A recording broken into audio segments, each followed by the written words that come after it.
The sky split open like a wound across reality. On the ash plains of Armageddon, where 10,000 Imperial guardsmen held the line against an orc siege, the air itself screamed. Not the familiar shriek of incoming artillery, but something older, something divine. Rainbow light erupted from nowhere, colors that had no name in the grim darkness of the 41st millennium. Lightning crackled across the tortured sky, but this was no ordinary storm. Commander Yarrick lowered his magnoculars, his bionic eye struggling to process what descended through the impossible breach. A figure materialized within the light, armored in silver and crimson, a red cape billowing despite the windless air. In his hand, a hammer crackled with barely contained fury. Thor Odinson, god of thunder, prince of Asgard, touched down on Armageddon with the force of a meteor strike. The impact crater spread 30 meters wide, vaporizing rockcrete and steel alike. He straightened slowly, confusion etched across his bearded face as he surveyed the nightmare landscape before him. "Where is Midgard?" Thor's voice boomed across the battlefield, amplified by divine power. "What realm is this?" Yarrick's response was immediate and decisive. Years of warfare had taught him one truth: hesitation kills. All batteries fire at will. 20 las cannons opened fire simultaneously. Coherent light capable of punching through tank armor converged on the golden-haired warrior. The beams struck home, bathing Thor in killing energy. When the light cleared, Thor stood untouched. Mjolnir spun lazily in his grip, the hammer having deflected every shot with contemptuous ease. "I asked a question, mortals," Thor said, his tone shifting from confusion to irritation. "I have no wish for." The Vox crackled with a new alarm. Yarrick's blood turned to ice water. "Contact. Orca de la Way detected. Bearing 270. Emperor's mercy, sir, they number in the thousands." Then the green tide crested the horizon, and everything changed. The orc horde hit like a tsunami of muscle, metal, and mindless fury. 10,000 greenskins poured across the ash plains, their guttural war cries drowning out the screaming wind. Crude slugger rounds filled the air, a storm of bullets that cared nothing for accuracy, only volume. The Imperial line buckled immediately, guardsmen dying in droves as the Xenos tide crashed into their fortifications. Thor moved without thinking, pure warrior instinct overriding his confusion. A guard sergeant, barely 18 standard years old, raised his las rifle with shaking hands as 3 orc boys charged his position. The creatures stood 2.5 meters tall, tusks jutting from brutal jaws, eyes burning with the joy of violence. Lightning struck from a cloudless sky. The 3 orcs vaporized instantly, reduced to scorched craters and the stench of burnt flesh. The sergeant stared at Thor, who had appeared beside him in the space between heartbeats, Mjolnir still crackling with residual energy. "Get behind me, warrior," Thor commanded, his voice carrying absolute authority. "I know not what madness grips this realm, but I will not stand idle while innocents die." "Sir, we have orders to engage the reality warper," a lieutenant's voice crackled over the Vox. "All units converge and..." "Belay that," Yarrick's iron voice cut through the chaos. "Tactical withdrawal to secondary positions. Let the unknown deal with the greenskins. All batteries maintain firing solutions on both targets." Thor barely heard them. His attention focused entirely on the orc mob, which had noticed this new golden-haired obstacle. 50 boys redirected their charge, roaring their enthusiasm. To an orc, any fight was a good fight, but fighting something new was even better. The god of thunder grinned. Mjolnir became a blur. Thor spun the hammer in a defensive arc, creating a vortex of enchanted Uru metal that caught every incoming slugger round. The bullets ricocheted harmlessly, embedding themselves in ash or finding new homes in orc flesh. He strode forward, each step measured and confident, directly into the green tide. The first orc to reach him swung a crude chopper, the massive blade capable of bisecting a man. Thor caught the weapon bare-handed, his Asgardian strength making a mockery of the Xenos physiology. The orc's eyes widened, just before Thor's headbutt shattered its skull like pottery. Green ichor sprayed across the ash. "You fight with courage, greenskins." Thor laughed, spinning to drive Mjolnir through another orc's chest. Ribs exploded outward, the creature's spine shattering from the impact. But you lack discipline. 3 more boys charged simultaneously. Thor threw Mjolnir. The hammer streaked through the air like a meteor, catching all 3 center mass. The Xenos' bodies folded around the impact, spines snapping audibly before they ragdolled backward 20 meters. Mjolnir returned to Thor's outstretched hand without breaking momentum. Behind Imperial lines, Magos Dominus Call's servo skulls worked frantically, recording every moment.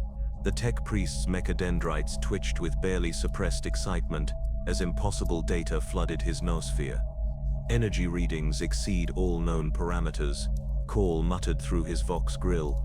Warp-adjacent signatures detected, yet stable, no corruption markers, physically impossible, according to 17,000 years of documented physics. Utterly fascinating. Yarrick ignored the Mechanicus rambling, focused instead on tactical realities. The unknown had eliminated 43 orcs in less than 90 seconds, 0 Imperial casualties in that time frame. The math was brutally simple. Basilisk batteries, prepare for fire mission, Yarrick ordered, his voice cold as the void. Target the unknown's position, danger close, authorization granted. Sir, that will catch our own men in the blast radius. Those men are already dead if the greenskins overrun that position. Fire on my mark. Thunder rolled across the battlefield, but not from artillery. The sky darkened with unnatural speed, storm clouds coalescing from nothing. Thor stood amid a circle of orc corpses, eyes blazing electric blue, Mjolnir raised high above his head. Enough games, the Asgardian prince declared, his voice resonating with divine power. Witness the fury of the storm. Reality bent. Lightning descended from the heavens in a pillar of absolute destruction. The electrical discharge measured 80 meters in diameter, a column of raw power that made plasma reactors look like candles. 300 orcs occupied that space 1 microsecond. The next microsecond, they simply ceased to exist, atomized so completely that not even ash remained. The thunder arrived half a second later, a physical force that knocked guardsmen flat 300 meters away. Every unshielded Vox unit on the battlefield died instantly, fried by electromagnetic pulse. The ground itself cracked, spiderweb fissures racing outward from a crater that measured 40 meters deep at its center. Melted rock glowed cherry red at the bottom. Seismographs in Hive Acheron, 200 kilometers distant, registered the impact at magnitude 4.7. When the light cleared and eyes adjusted, Thor stood at the crater's center, completely unharmed. Steam rose from his armor. Mjolnir glowed white-hot, the hammer singing with barely depleted power. Your thunder sticks lack conviction, Thor called toward the Imperial lines, his tone almost apologetic. I have faced the frost giants of Jotunheim. Your weapons sting less than their winter winds. Yarrick's bionic eye whirred, attempting to recalibrate. Every tactical doctrine he had learned in 80 years of constant warfare had just been rendered obsolete. This was not a weapon. This was a natural disaster with personality. The remaining orcs wavered. Greenskins feared nothing, lived for combat, welcomed death in battle. But this was not battle. This was extermination. Several boys in the rear ranks began backing away, a behavior Yarrick had witnessed perhaps 3 times in his entire career. Then the ground shook again. Contacts. Multiple heavy armor signatures inbound. A surviving Vox operator screamed into his backup unit. Mega armored knobs. 60+ signatures. Wait, central contact is massive. Warboss class, repeat. Warboss class target identified. Through the smoke and dust, the Orca's true vanguard emerged. 60 mega armored nobs, each a walking tank of crude but effective plating. Power claws crackling with stolen Imperial technology. They advanced in a loose formation, surprising coordination for greenskins. At their center strode Warboss Grimtooth, and Thor's eyes lit with genuine interest. The Warboss stood 4 meters tall, his custom mega armor decorated with the skulls of 100 enemies. Twin power claws, each the size of a man, snapped open and closed with hydraulic fury. A custom force field shimmered around him, stolen technology repurposed by orc ingenuity into something that actually worked. Thor's battle lust ignited like a bonfire. "Now this is worthy," the god of thunder bellowed, genuine joy in his voice. He began striding toward the knob's formation, Mjolnir spinning faster. Finally, opponents who might offer true combat. "Come, greenskins, show me your strength." Yarrick watched through his magnoculars as the distance closed between demigod and Xenos warlord. His mind raced through scenarios, calculating odds, assessing threats. Every calculation returned the same answer: pray. "Get high command on emergency vox," Yarrick ordered quietly. Inquisitorial notification, highest priority. Classification Omega level threat, unknown reality warper engaged, power scale comparable to... He paused, struggling for comparison. "Comparable to what, sir?" Yarrick watched Thor laugh as he charged towards 60 of the deadliest orcs ever spawned, and found his answer. "Comparable to the Emperor's own angels. And that terrifies me more than any Xenos horde." Grimtuv bellowed his bolts arg, a psychic roar that rattled teeth and stopped hearts. His knobs charged as one, a wall of green muscle and industrial armor. Thunder answered from above, lightning dancing between the storm clouds gathering overhead. Then they collided, and the real battle began. Thor crashed into the mega-armored knobs like a thunderbolt given flesh. His first hammer swing sent 3 of the hulking Xenos airborne, their reinforced armor plates crumpling like parchment. The knobs weighed half a ton each in full gear, yet they sailed through the ash-filled sky as if weightless.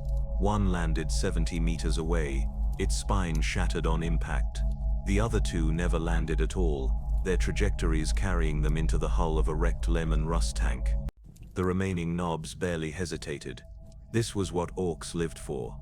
A power claw, crackling with unstable energy, swung toward Thor's head. He ducked beneath it casually, the weapon passing close enough to singe his golden hair. His counterstrike drove Mjolnir into the attacker's knee joint. The armored leg exploded in a shower of metal fragments and green ichor. The knob toppled, roaring in fury rather than pain. 2 deaf dreads stomped forward, mechanical walkers bristling with oversized weapons. Their big shooters opened fire, hundreds of rounds per second filling the air with deadly metal. Thor spun Mjolnir in a perfect circle, creating a shield of displaced air that caught every bullet. The rounds hung suspended for a heartbeat before dropping harmlessly to the ground. Lightning answered his unspoken call. Twin bolts struck both deaf dreads simultaneously, frying their crude electrical systems. The walkers seized, servos locking, before toppling forward like felled trees. Their orc pilots scrambled free, only to meet Mjolnir's backswing. Grimtuv watched from behind his wall of warriors, calculating with an intelligence rare among his kind. This golden warrior fought like nothing he had ever faced. Not the careful discipline of space marines, not the desperate fury of cornered humans. This was something else entirely, a fighter who enjoyed combat as much as any orc but possessed skill that transcended mere brutality. The warboss decided to test this strange opponent properly. "Get him, ya gits," Grimtuv bellowed, his voice amplified through a stolen voxcaster welded to his armor. "Bring me his Ed." 20 knobs charged as one coordinated mass. Thor's grin widened. Now they were learning. He met their charge head-on, Mjolnir singing through the air in devastating arcs.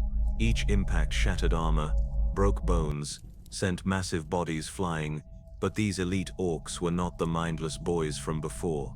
They adapted, flanking, timing their strikes, forcing Thor to constantly pivot and adjust. A power claw grazed his shoulder, tearing through Asgardian mail to draw first blood. Thor laughed, a sound of pure joy, and drove his elbow backward into the attacker's face. The knob's skull caved inward. Another claw caught Mjolnir's haft, hydraulics straining as the orc attempted to wrench the hammer away. Thor yanked hard, pulling the massive Xenos off balance, then brought his knee up into its chest. Armor plate buckled, ribs became shrapnel. The knob flew backward, crashing through 2 of its fellows. The ground beneath them cracked and splintered, the constant impacts creating a crater field that expanded with each exchange. High Vacheron's spires trembled in the distance, their foundations shaken by forces they were never designed to withstand. Imperial forces had withdrawn half a kilometer, unwilling to risk proximity to this unprecedented combat. Servo skulls still recorded everything, their machine spirits struggling to process the data flooding their systems. Then Grimtooth decided he had seen enough. The warboss strode forward, power claws raised high. His custom force field shimmered visibly now, an iridescent bubble of barely stable energy. The remaining knobs parted before him like a green sea, recognizing their leader's claim to this fight. Thor lowered Mjolnir slightly, studying this new opponent with warrior's eyes. Here stood something different. Not just size or strength, but presence. This creature commanded respect through more than fear. "You day, boss," Thor called out, genuine curiosity in his voice. "Finally, someone worth my full attention." "I'm Grimtooth, the biggest and the strongest." The warboss's voice rumbled like tectonic plates grinding together. "And you's gonna be me favorite trophy." The warboss opened with his custom shooter, a weapon cobbled together from 3 heavy bolters and powered by what appeared to be a plasma coil. The barrage would have shredded a predator tank. Thor raised Mjolnir, deflecting the stream of fire upward into the roiling clouds above. Grimtooth charged, closing 30 meters in seconds despite his bulk. His right power claw swung in a massive haymaker. Thor blocked with Mjolnir's haft, and the impact generated a visible shockwave that flattened ash in a 20-meter radius. For the first time since arriving in this nightmare realm, Thor felt genuine resistance. His grin became feral. They traded blows, thunder and metal singing a violent duet. Grimtooth's left claw came in low while his right swept high. Thor leaped, spinning in midair, bringing Mjolnir down on the warboss's shoulder. The force field flared brilliant green, absorbing most of the impact. Most, but not all. Armor cracked. Grimtooth staggered but did not fall. The warboss countered with a headbutt, his reinforced skull plate driving toward Thor's face. The impact connected, and Thor actually stumbled backward 3 steps. Blood trickled from his split lip. His eyes blazed brighter. "Another!" Thor shouted, the ancient Asgardian battle cry echoing across the wasteland. Yes, this is combat worthy of song. Lightning gathered above them, called by Thor's rising battle fury. Grimtooth's force field crackled, its generators whining as they struggled against the building electrical charge. The warboss realized his mistake too late. This golden warrior had been testing him, learning his capabilities, waiting for the perfect moment. Thor caught both power claws in his bare hands as they descended. Electricity poured through his grip, channeling directly into Grimtooth's armor systems. Sparks erupted from every seam and joint. The force field generator exploded in a shower of burning components. Smoke poured from the warboss's back-mounted systems. With a roar of exertion, Thor spun, using Grimtooth's own momentum against him. He released the claws at the apex of the rotation, sending all 4 meters and 2 tons of warboss sailing through the air like a missile. Grimtooth's trajectory carried him 200 meters before gravity reasserted itself. The impact crater measured 10 meters across. Grimtooth's armor was scorched, dented, leaking fluids from ruptured systems. The warboss tried to rise, his incredible orc physiology refusing to accept defeat. One power claw sparked uselessly, the other hung limp, hydraulics severed. Thor approached slowly, respectfully. He had fought this opponent with honor. The kill would be the same. But the orcs had other ideas.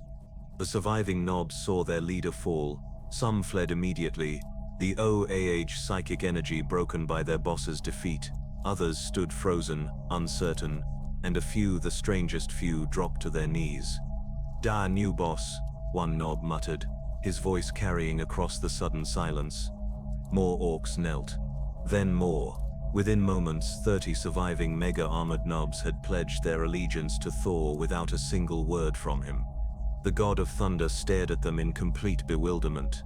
In all his centuries of battle, across 9 realms and countless wars, he had never seen defeated enemies worship him. 300 kilometers above, aboard the inquisitorial black ship Absolute Conviction, Inquisitor Covenant received the servo skull recordings. He watched the footage 3 times, his augmetic eye whirring as it analyzed every frame. Then he activated the astropathic relay and sent a single message across the Imperium, priority level vermilion. Exterminatus protocols may be required. Unknown entity has corrupted Xenos through unknown means. Recommend immediate High Council intervention. 3 days changed everything. The astropathic choir aboard the Black Ship sang Thor's deeds across the Imperium in bursts of psychic agony. Each message carrier died screaming, their minds burned hollow by the impossible information they transmitted. But the messages reached their destinations. Within 72 hours, every major Imperial faction within the Armageddon sector knew about the Golden Warrior who commanded lightning and bent Xenos to his will. Aboard the battleship Righteous Fury, deep in high orbit, the most powerful individuals in the sector gathered around a table of polished adamantium. Hololithic projectors filled the strategium with flickering images of Thor's battles, recorded by countless servo skulls and Auspex arrays. The footage played on repeat, each viewing more disturbing than the last. Lord Commander Dante stood at the head of the table, his ancient armor bearing the scars of 1,500 years of constant warfare. The chapter master of the Blood Angels had witnessed horrors that would break lesser minds, yet even his millennium of experience provided no framework for this. "Show it again," he commanded, his voice carrying the weight of ages. The lightning strike. The hololithic display zoomed to the moment. Thor called down his devastating attack. Numbers scrolled beside the image, measurements taken by Mechanicus instruments. Energy output exceeded Imperial plasma reactors by orders of magnitude. Temperature readings that should have been impossible. Electromagnetic pulse strong enough to fry cogitators through 3 meters of reinforced ceramite. Magos Dominus Belisarius Call leaned forward, dozens of mechadendrites twitching with barely suppressed excitement. His Vox grill clicked and whirred as he processed data through his augmented consciousness. "Thermodynamic impossibility," Call stated, his mechanical voice tinged with something almost like awe. "Energy cannot be created from nothing. Yet sensors detect no power source, no reactor signature, no capacitor discharge. The entity generates this output through means that violate every law of physics documented since the dark age of technology." Inquisitor Gregor Covenant's scarred face remained impassive. The Ordo Xenos veteran had spent 60 years hunting alien threats across 100 worlds. His augmetic eye, a gift from the Adeptus Mechanicus, could detect lies, analyze micro-expressions, and pierce most forms of concealment. Right now it showed him only one truth. They were all terrified. "Laws of physics," Covenant said slowly, each word measured and cold, "are suggestions to the entities of the warp.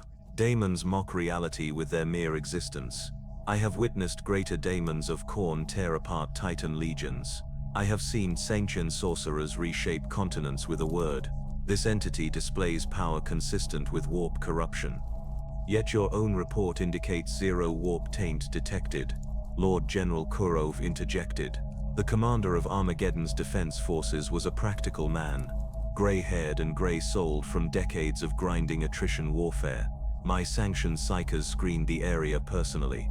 Nothing, not a whisper of chaos corruption." Cardinal Ignatius rose from his seat, his ornate robes rustling with the movement. The ecclesiarchy representative's face burned with righteous fury, yet beneath it lay uncertainty that troubled him more than any heresy. "The entity claims divinity," Ignatius declared, his voice rising to pulpit levels. "Calls itself a god, demands no worship yet accepts it from Xenos filth. Only the Emperor is divine. Only he sits at humanity's right hand. This creature is either the greatest heresy we have witnessed in centuries, or it is something we cannot comprehend within our doctrine." "Perhaps both," Dante said quietly, silencing the brewing argument. The Emperor himself was called a god, yet denied his divinity for 10,000 years before the heresy.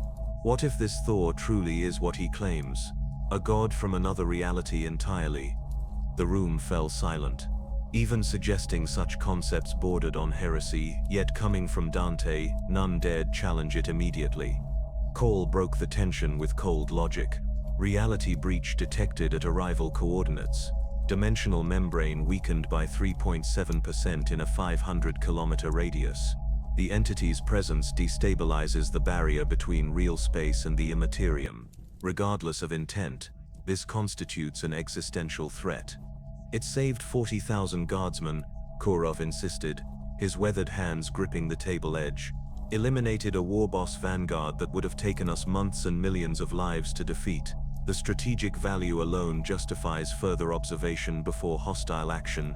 Strategic value. Covenant's voice dropped to a whisper that somehow carried more menace than any shout. General, I have seen civilizations fall because they thought they could control powers beyond their understanding. The road to damnation is paved with tactical advantages. The entity has converted Xenos to worship in 3 days. What happens in 3 weeks, 3 months, when entire hive worlds kneel before this thunder god and forget the Emperor's light? Dante raised a gauntleted hand, and all fell silent. The gesture was simple, yet carried absolute authority. 500 years as chapter master had taught him when to let councils argue and when to impose decision. We cannot ignore this threat, nor can we afford to make an enemy of such power without understanding its capabilities fully. The Blood Angels will make contact. We will extend the Emperor's challenge. If this Thor possesses honor as his actions suggest, he will respond with honor. If he is chaos hiding behind noble facade, his mask will slip under proper scrutiny. And if your assessment fails, Ignatius asked, his tone sharp, if the Blood Angels are corrupted as the Orcs were. Dante's ancient eyes met the Cardinal's without flinching. Then you will have your answer, and the Imperium will know the true measure of this threat. I have stood against the darkness for 15 centuries. Cardinal, I do not fear death. I fear ignorance that leads to catastrophe. Call's mechadendrites clicked in what might have been approval. I require biological samples. Tissue analysis could reveal dimensional origin markers, genetic structures incompatible with this reality. Knowledge must be pursued. Your scientific curiosity is noted, Magos, Covenant said dryly, but containment takes priority. I am authorizing deployment of specialized assets. Grey Knights stand ready should demonic nature manifest. Culexus assassins are en route should psychic elimination prove necessary. Deathwatch kill teams will provide auxiliary support. We prepare for every contingency. Resources flowed across data screens. 3 full Blood Angels companies, 200 Space Marines of the Emperor's finest, inquisitorial observation teams equipped with psychic wards and null field generators, Mechanicus analysis servitors by the hundreds, orbital lance batteries charged and targeted, cyclonic torpedoes loaded into launch tubes as final sanction. The Imperium mobilized its considerable might, focused entirely on one individual. Dante studied the hololithic image of Thor, frozen in a moment of triumphant laughter, hammer raised high, lightning dancing between his fingers.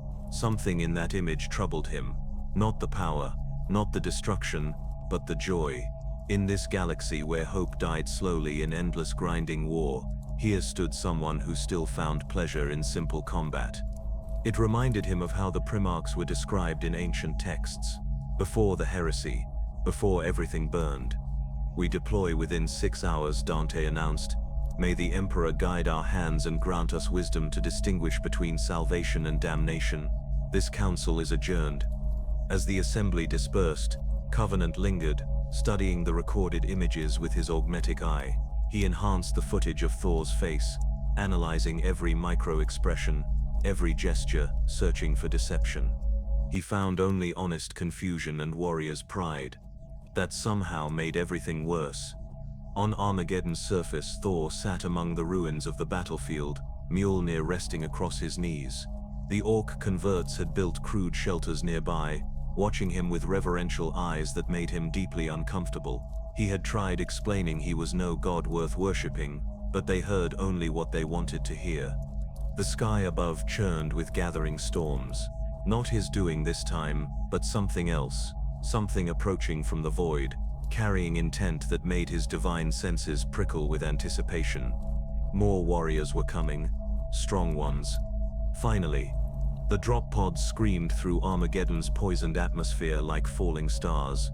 20 crimson streaks carved burning paths across the ash-choked sky, their heat shields glowing white-hot from re-entry friction. Each pod contained 5 space marines of the Blood Angels' 3rd Company, the Emperor's finest warriors encased in ceramite armor that had survived battles across 1,000 worlds. Their descent was precise, calculated, inevitable. Thor stood from his makeshift seat among the ruins, sensing the approaching warriors long before human eyes could track them. These were different from the soldiers he had encountered before. Their life force burned brighter, touched by something beyond mortal capability. Warriors crafted, not born. The distinction intrigued him. The first pod slammed into the ground 300 meters away, retro thrusters firing at the last possible moment to bleed off lethal velocity. Before the impact dust settled, its door's explosive bolts fired. 5 Blood Angels emerged in perfect formation, bolters raised, every movement economical and battle-tested. Captain Tycho stepped forward from the central pod, his gold-trimmed armor marking him as company commander. 19 more pods landed in a perfect perimeter, 100 space marines forming an unbreakable ring around Thor's position. Their discipline was flawless, their positioning textbook perfect. Thor recognized master warriors when he saw them.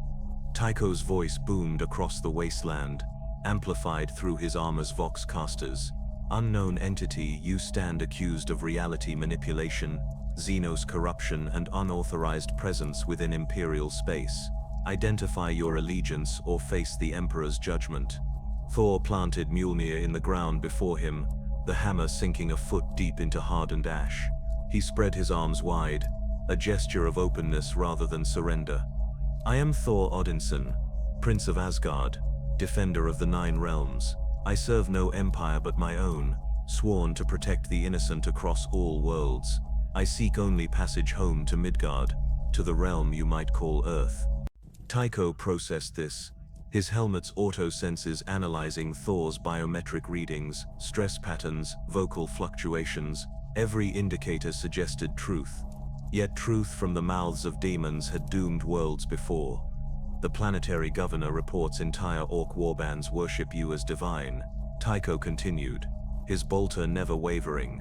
Xenos corruption is punishable by immediate execution under Imperial law. Explain this heresy. Thor's confusion was genuine and visible. Heresy? I demanded no worship. These greenskins knelt of their own accord after I defeated their leader in honorable combat. I cannot control what others choose to believe. Then you admit to accepting their allegiance, Tycho said coldly, consorting with Xenos. The penalty is death.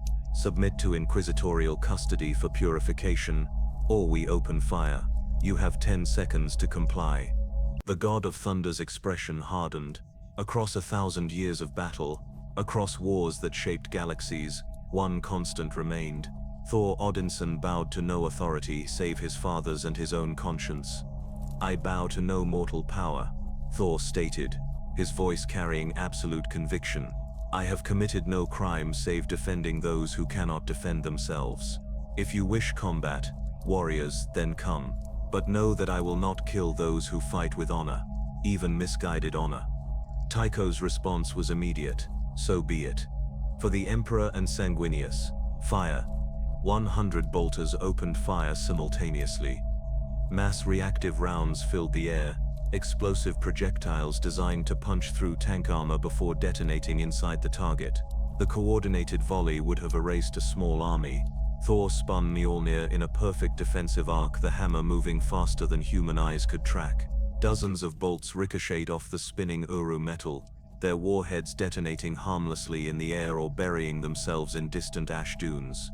Those rounds that bypassed the hammer struck Thor directly, exploding against his Asgardian armor. Ceramite shrapnel and promethium flames washed over him. When the smoke cleared, Thor stood untouched. His armor bore scorch marks but no penetration. His eyes blazed with gathering storm fury. Your weapons are impressive, Thor acknowledged, genuine respect in his tone, but insufficient. Please, warriors, there is no need for this battle. Tycho made a hand signal. 5 assault marines activated their jump packs, rocketing skyward on pillars of blue flame.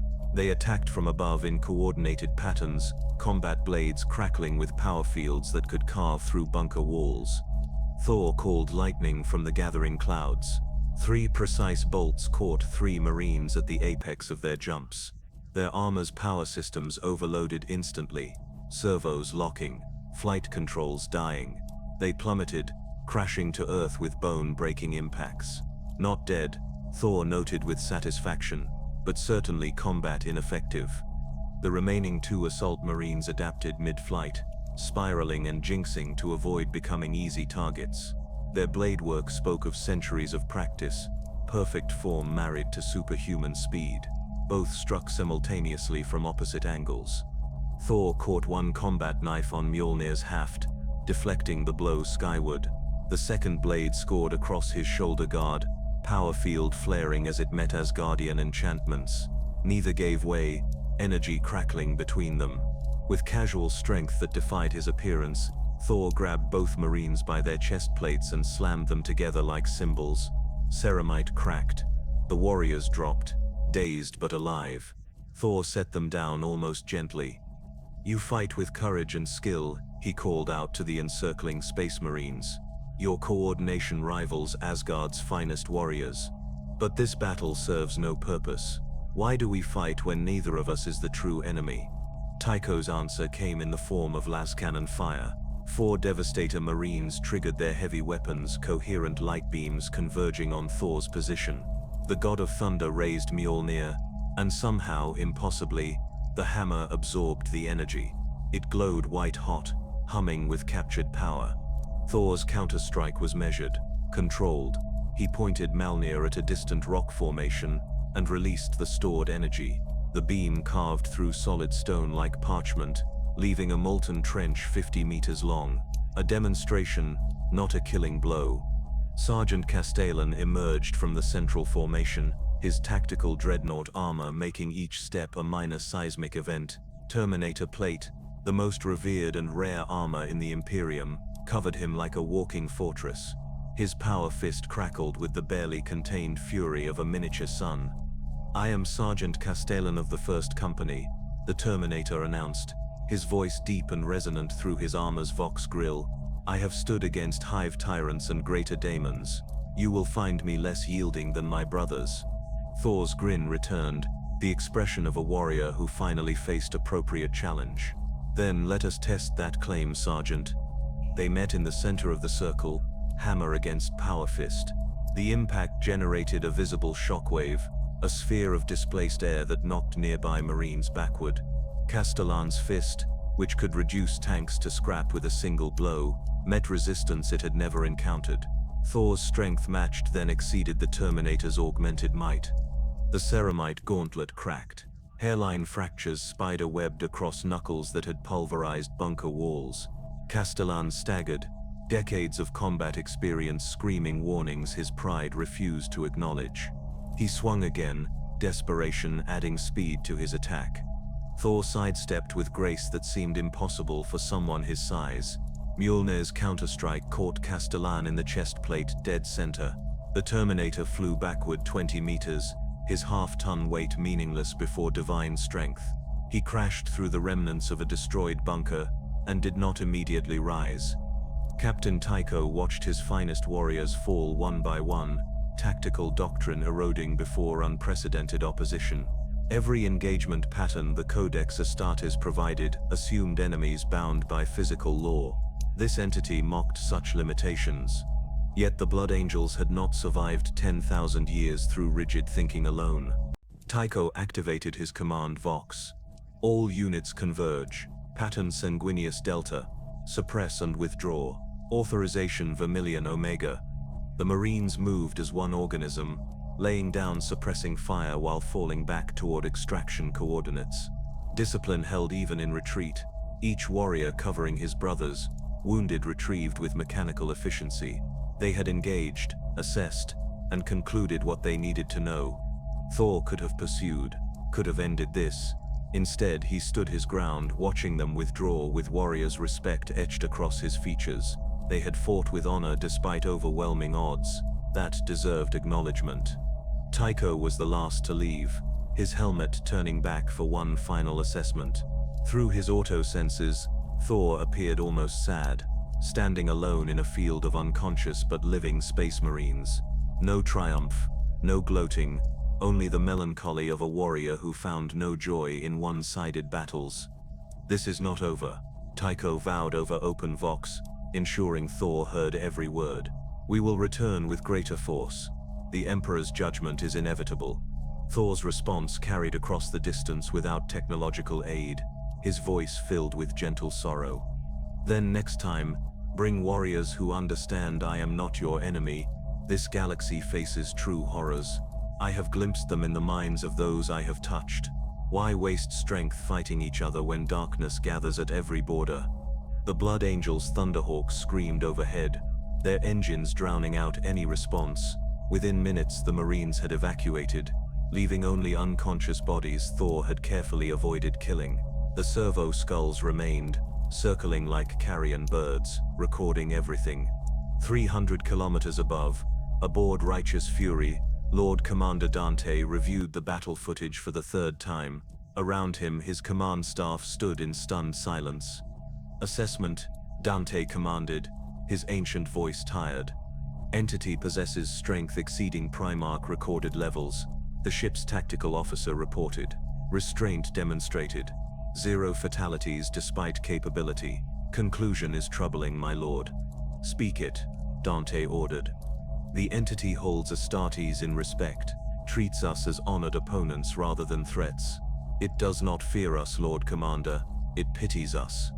Dante closed his eyes, centuries of warfare providing context younger warriors lacked.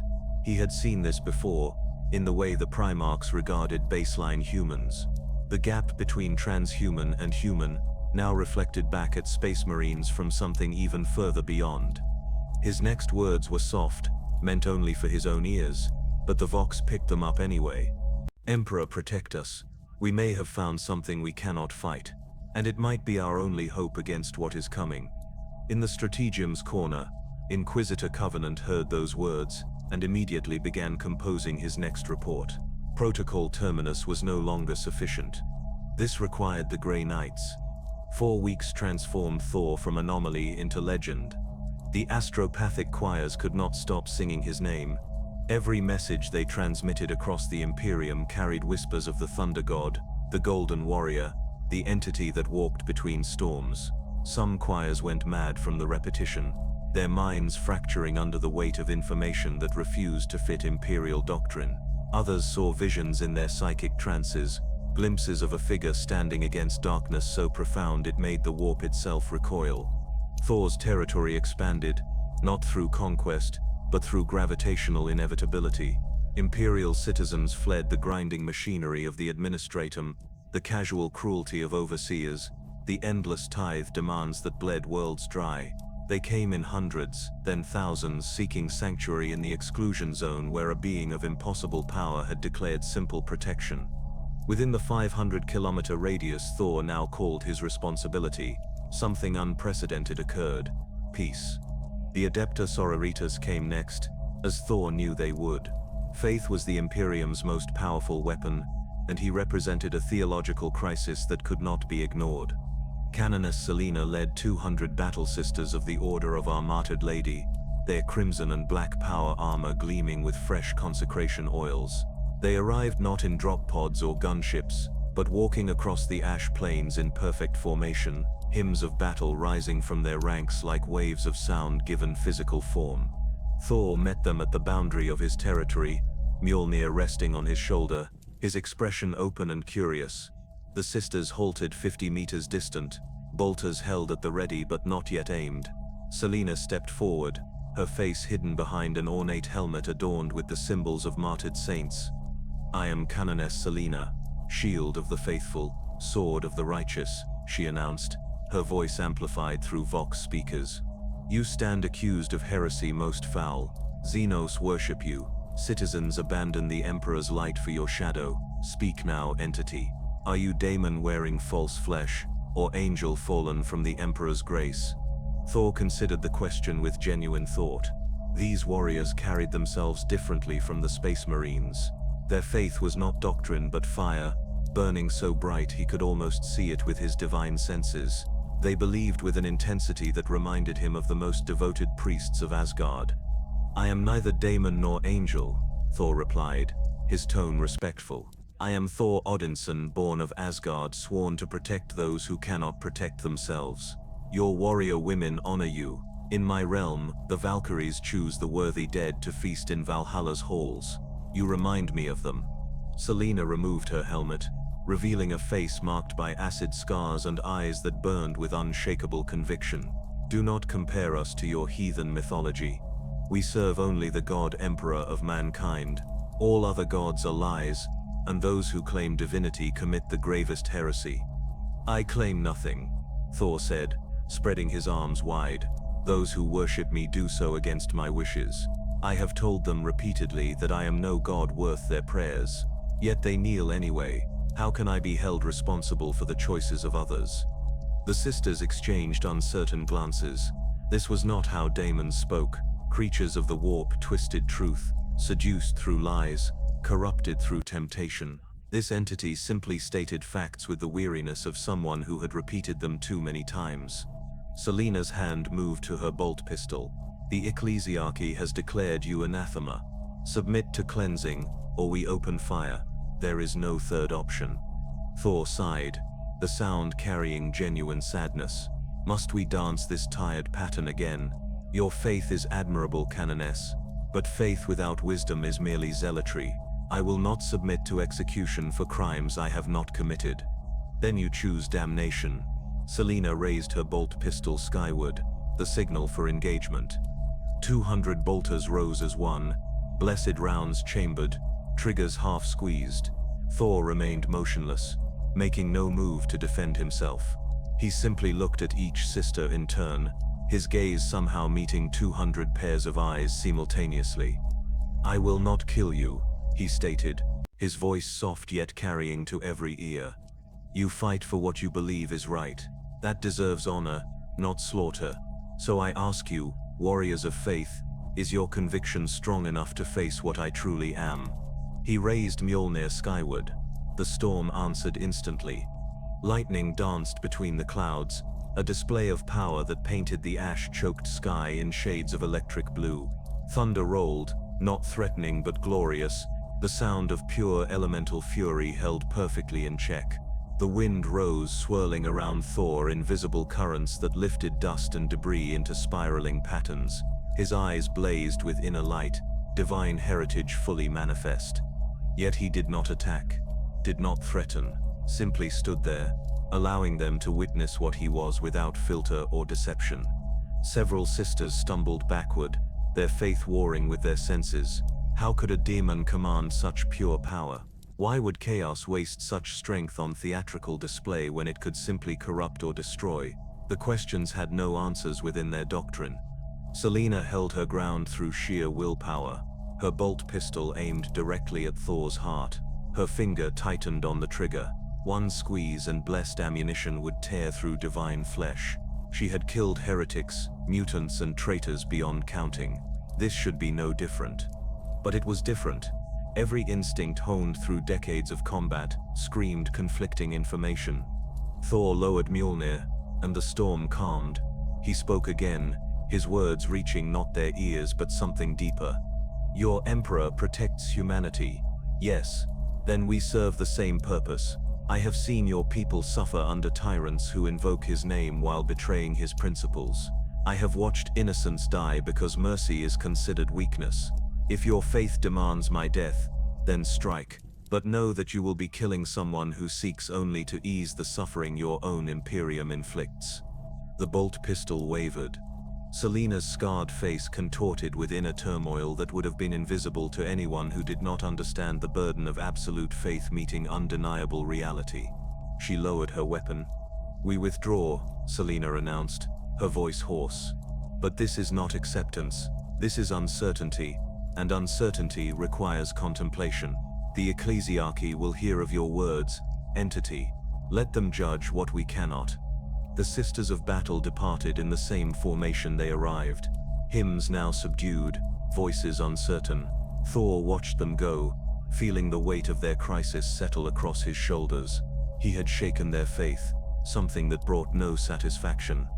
Behind the departing sororitas, reality shimmered.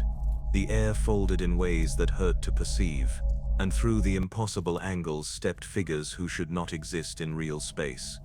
Eldar. 3 Farseers materialized, their wraithbone armor seeming to exist in multiple dimensions simultaneously. The lead Farseer, ancient beyond human comprehension, regarded Thor with eyes that had witnessed the birth and death of stars. "You are the disruption," Farseer Eldrad Ulthran stated, not as question but confirmation. The stone thrown into fate's river, creating ripples that blind even our far-seeing. "Your presence here is a wound upon reality itself." Thor's hand tightened on Mjolnir, but he did not raise the hammer. These beings were not human, but neither did they carry the mindless aggression of the orcs. Intelligence and purpose radiated from them.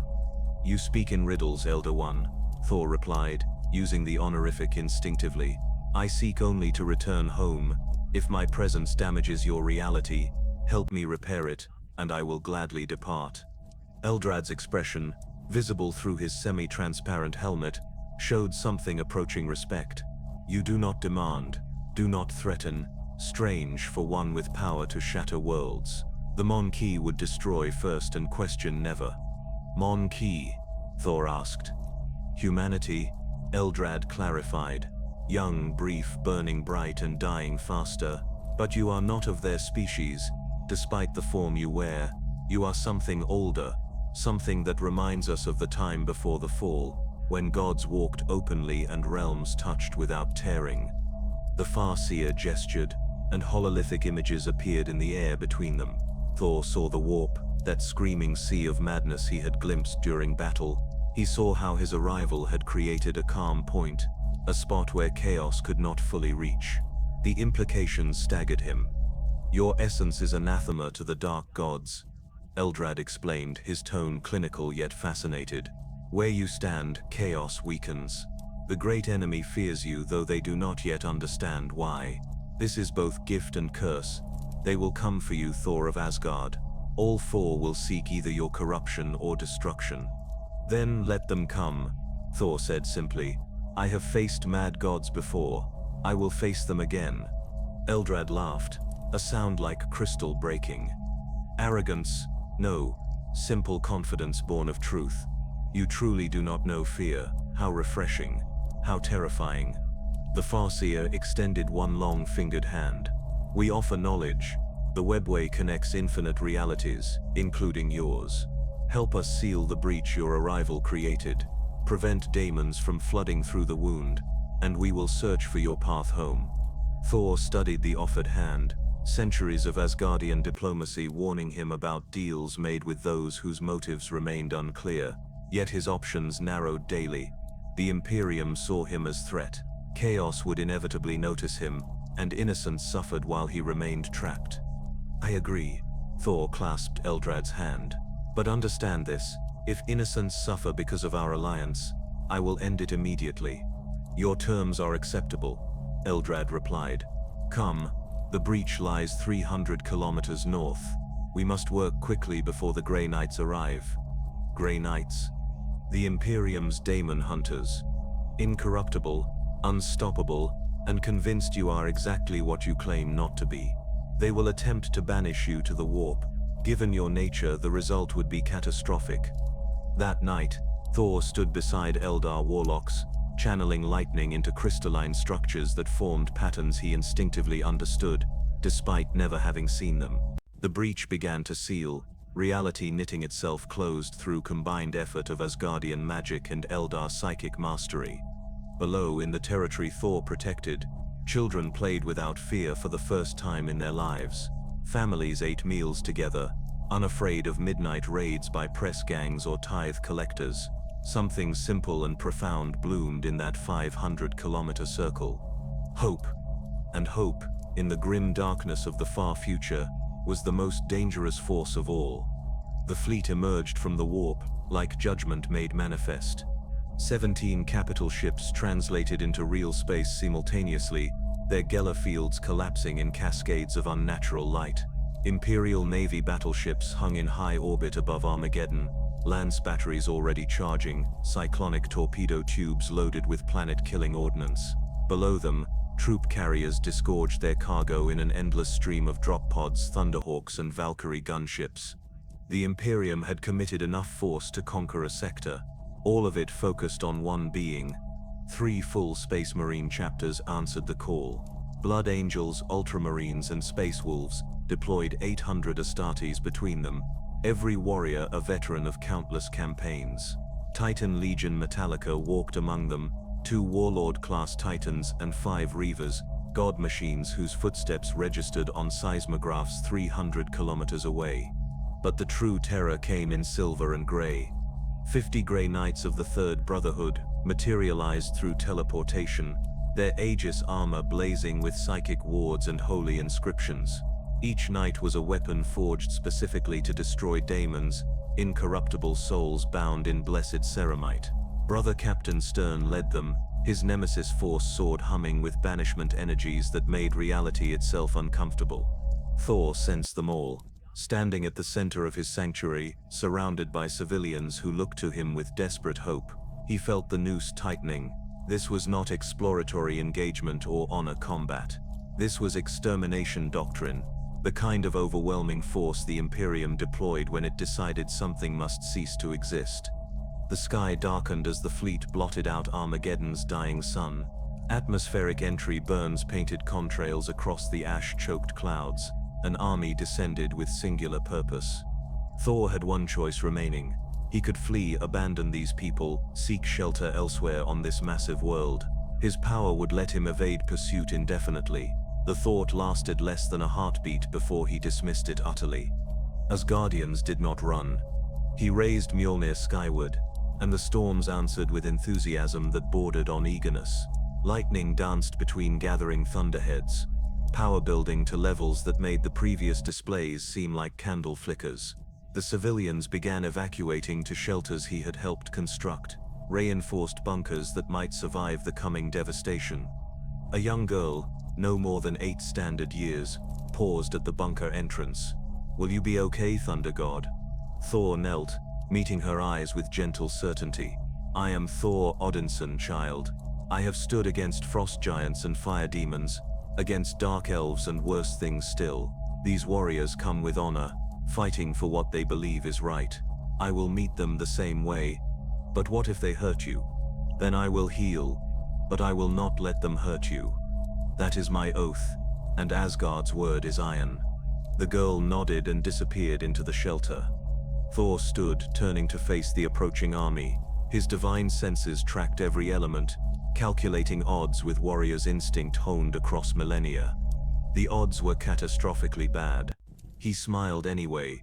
The Imperial Guard hit first, 10,000 infantry serving as living shields. Thor hated it immediately, the casual waste of life, sending soldiers to die simply to test his capabilities. He disabled rather than killed, lightning strikes that overloaded lasguns and fried Vox equipment without touching the soldiers themselves. Hundreds collapsed unconscious, their nervous systems temporarily scrambled but recoverable. Behind the guard came the Astartes. Space Marines advanced in perfect cohesion, 3 chapters employing different tactics simultaneously. Blood Angels aerial assault, Ultramarines methodical advance, Space Wolves aggressive flanking. Thor found himself fighting on 6 fronts, Mjolnir everywhere at once, lightning coordinated with hammer throws in patterns that bordered on prescient.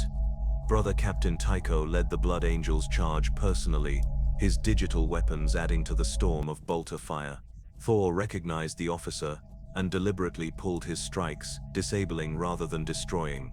Respect for previous honorable combat demanded no less.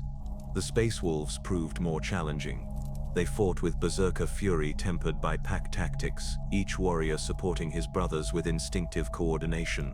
Thor traded blows with Wolflord Ragnar Blackmane himself, the young warrior's frost axe meeting Mjolnir in exchanges that carved trenches across the battlefield. Ragnar's wild grin matched Thor's own, 2 warriors who lived for combat finding temporary kinship even as enemies. Then orbital bombardment began. Lance strikes carved through the atmosphere, coherent energy beams wide enough to swallow buildings. Thor raised Mjolnir and met them head-on, hammer absorbing and redirecting stellar-scale energies. The feedback lit him like a star, divine heritage fully manifest, every photon of power channeled through Asgardian physiology refined across eons. He threw the accumulated energy skyward, not at the ships themselves but at the clouds above them. Lightning answered on a scale the planet had never witnessed, artificial storms mixing with his divine fury to create atmospheric chaos that disrupted targeting sensors and forced the fleet to cease fire or risk hitting their own ground forces. The Titans advanced through the confusion, god machines that stood 40 meters tall, weapons capable of leveling cities. Warlord Titan Imperius Rex led, its Principes Signoris linked to the machine through neural interface, man and Titan thinking as one entity. The volcano cannon charged, a weapon that used magnetic acceleration to fire shells at relativistic speeds. The projectile screamed downrange, air itself igniting from friction. Thor braced, bringing Mjolnir up in both hands, and caught the shell on the hammer's face. The impact drove him to one knee, ash vaporized in a 100-meter radius. His arms shook from strain, the first time since arriving that anything had truly tested his strength. The shell, designed to pierce void shields and adamantium hulls, cracked against metal forged in the heart of a dying star. Thor roared, channeling everything he had into his legs, and stood. The shell redirected skyward, tumbling end over end, before detonating harmlessly in the upper atmosphere. He looked at the Titan, at the tiny humans controlling it, and felt grudging admiration for their audacity. Then he threw Mjolnir. The hammer streaked across 3 kilometers in an eye blink, divine velocity meeting technological might. It struck Imperius Rex at the knee joint, where armor plating met hydraulic systems. Metal shrieked, supports shattered. The god machine toppled like a felled tree, its systems screaming emergency alerts as it crashed to Earth. Thor recalled Mjolnir, feeling the weapon's eagerness, its desire for more combat. He forced calm upon himself and the hammer both. This was not glory. This was tragedy. Brave warriors dying for institutional fear. The Grey Knights chose that moment to strike. 50 psychers working in perfect unison created a barrier that isolated Thor from the surrounding battle. Reality warped inside their ward, colors inverting, gravity fluctuating. Brother Captain Stern stepped through, his nemesis force sword blazing with energies specifically calibrated to banish demonic entities. "I am Stern of the Grey Knights," he announced, his voice carrying the weight of absolute conviction. "I have walked through daemons and emerged clean. I have spoken the 6,000 names of banishment. You will return to the warp entity, whether through submission or destruction." Thor felt their ritual taking hold, felt the pull toward that screaming ocean of madness he had glimpsed. The Grey Knights genuinely believed he was daemon, and their faith had power. He could feel reality trying to reject him, trying to force his essence into the warp where their powers would unmake him. "I am not daemon," Thor stated, his voice strained as he fought against the banishment. "I am Thor, born of Asgard, son of Odin. I will not be cast into your hell dimension." Stern advanced, sword raised. "All daemons lie, all claim noble purpose. Your words mean nothing." The blade descended. Thor caught it on Mjolnir, and where blessed steel met enchanted Uro, reality screamed. Psychic energy met divine magic, two forces never meant to interact trying to occupy the same space. The feedback was catastrophic, a discharge that sent Grey Knights staggering, their ritual breaking. Thor used the moment, channeling every ounce of power his heritage allowed. His eyes became pure white light, hair standing on end, body crackling with barely contained lightning. He raised Mjolnir high and brought it down. The shockwave expanded in all directions, a sphere of force that knocked everyone within 500 meters flat. Grey Knights, Space Marines, Guardsmen, all went down. The psychic ward shattered like glass, and in the space between heartbeats, Thor saw his chance. Behind enemy lines, the Terminus device sat unguarded, a Dark Age relic the Mechanicus had deployed as final sanction, designed to force dimensional entities back to their origin points through brute force reality manipulation. The Adeptus Mechanicus had intended to use it if conventional force failed. Thor reached it in 3 lightning-assisted leaps. Tech priests screamed warnings, but too late. He brought Mjolnir down on the device's control systems, divine strength meeting archaeotech. The result was not what anyone expected. The device activated catastrophically, its containment failing, its power unleashed without direction or control.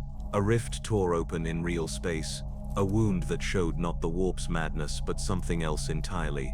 Rainbow light spilled through, colors that had no name, energies that sang with familiar harmonics. The Bifrost. Through the breach, a voice echoed, deep and filled with paternal concern. Thor, son of Odin, prince of Asgard, I see you lost among the stars. Come home, my son. Heimdall's voice, carried across impossible distances, powered by Asgardian magic responding to the breach.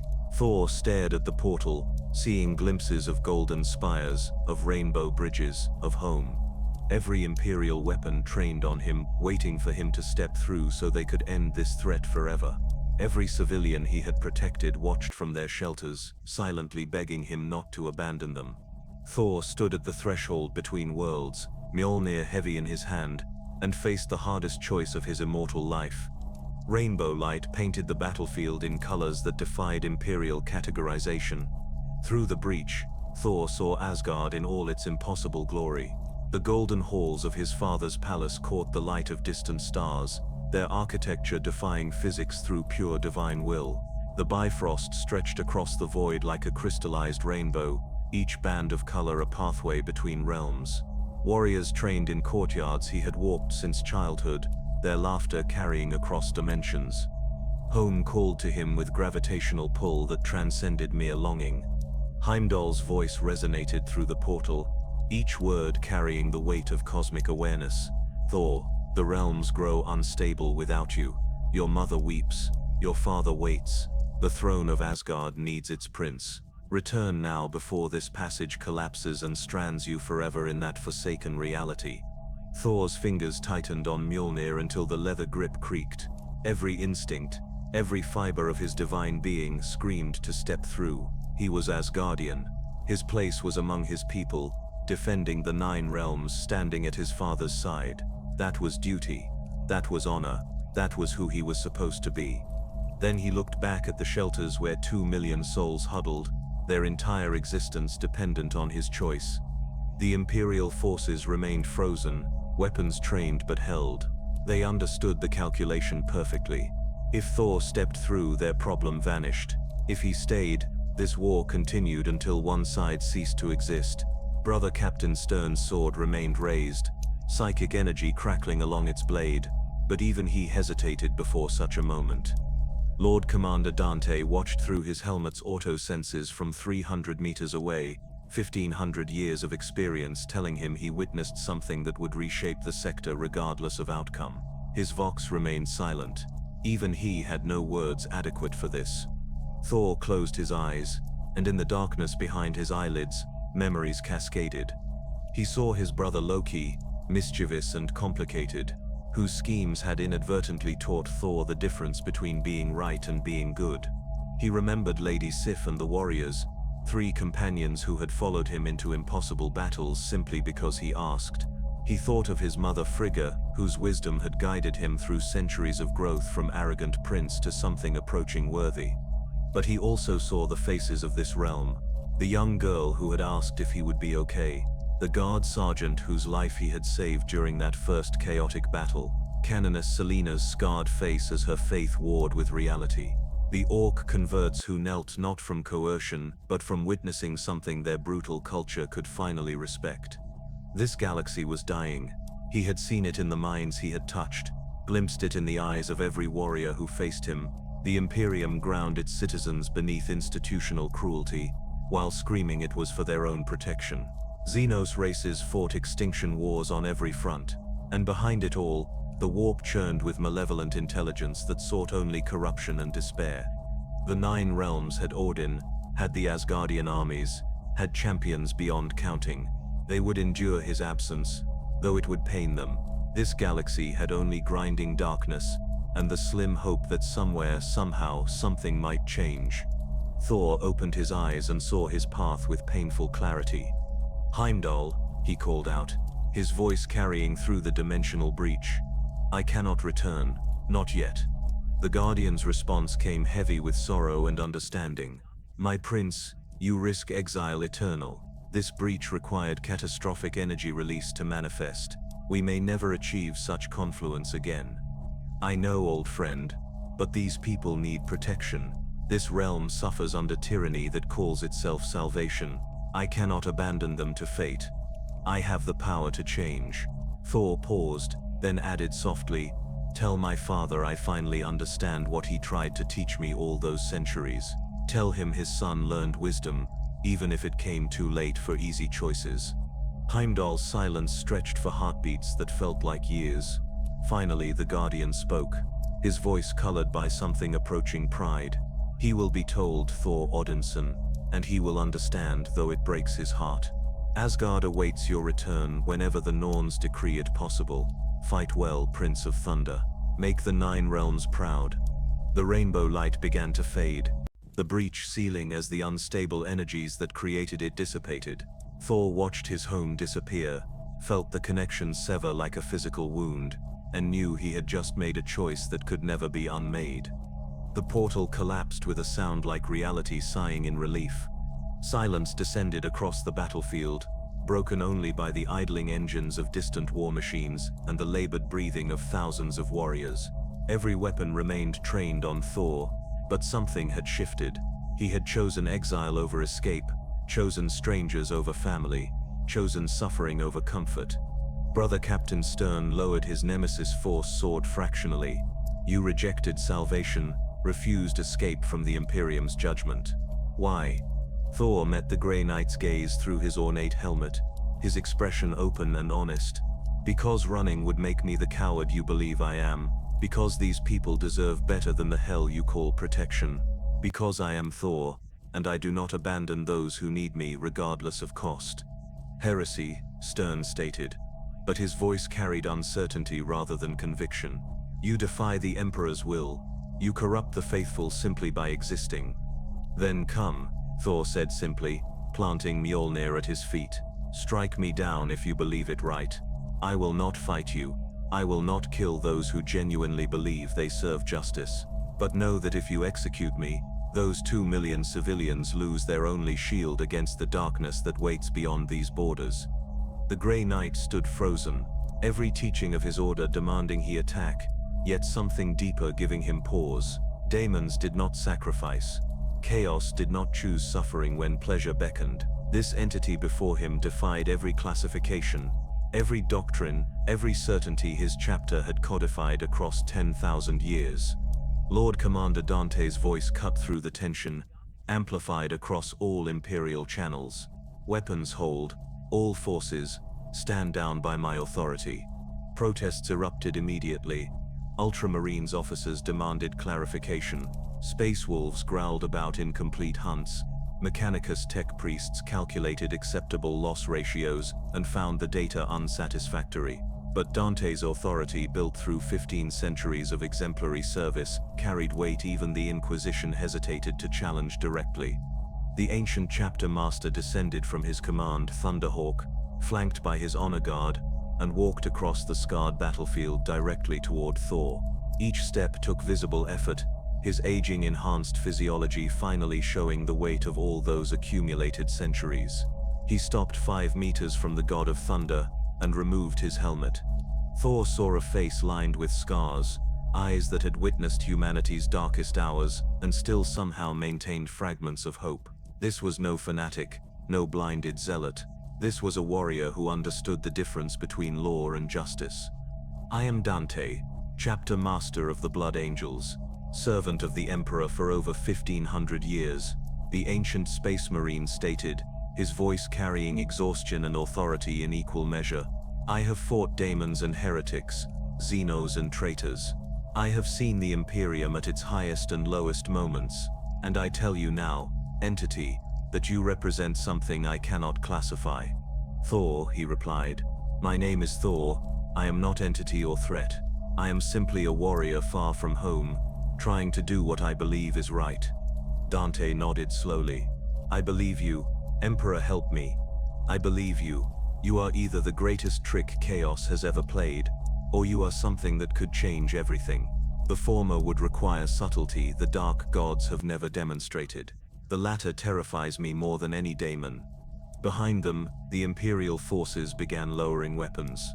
Not all, not even most, but enough that the tide shifted from inevitable combat to tentative standoff. Brother Captain Stern sheathed his nemesis force sword with visible reluctance, his every movement screaming disagreement even as he obeyed Dante's authority. The chapter master continued, his ancient eyes never leaving Thor's face. You will remain here in this territory you have claimed. Imperial forces will withdraw, but maintain observation. You will not expand your borders.